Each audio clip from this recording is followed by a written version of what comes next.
We are group number 4, and this is our video about the use of Lidar technology in deciding the placement of 5G network transmitters. In the telecom sector, every provider's goal for their network should always be to achieve maximum coverage within a defined area. The way to optimize performance is to carefully choose where the transmitters are placed within a provider landscape. To decide the optimal placings, companies traditionally use some form of a digital elevation model. This maps the area based on conglomeration from a number of measurements. This allows for a rough approximation of the characteristics of a large area, which is a great help in placing long transmission cell towers, such as those for TV, radio, or 4G networks. This is a visualization of how 4G towers might be placed in Nijmegen. Since the towers are low frequency but long range, there will be need for less tower placement. 5G is quickly becoming the new norm, and it functions differently from the previously mentioned media due to its short reach of its signal. This means that in order to cover a comparable area, dozens of transmitters are required instead of just one.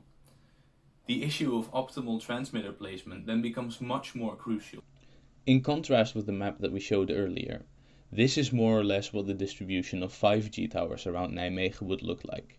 You can tell many more locations are needed to achieve a smaller area of coverage. Because of the shorter range of 5G, the transmitters have to be placed closer to the ground, closer to each other, and are therefore subject to a larger amount of disturbances, or challenges which need to be overcome. In this example, you can see the cell tower on the right and an average house in the middle. The signal, as it passes over the roof of the house, should function optimally in the area marked red. The house, however, acts as a physical barrier, significantly weakening the signal in the area now marked blue.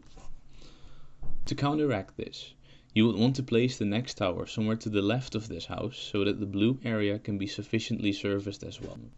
You can see how this might become increasingly difficult in a real-life situation. This is a 3D model generated by Lidar technology. As you can see, it clearly shows the heights of buildings, streets, and other details of a city. Our business is specialized in making 3D models with Lidar technology. These models are used by cell phone companies to run simulations in order for them to find the most optimal places where they can put their 5G transmission points.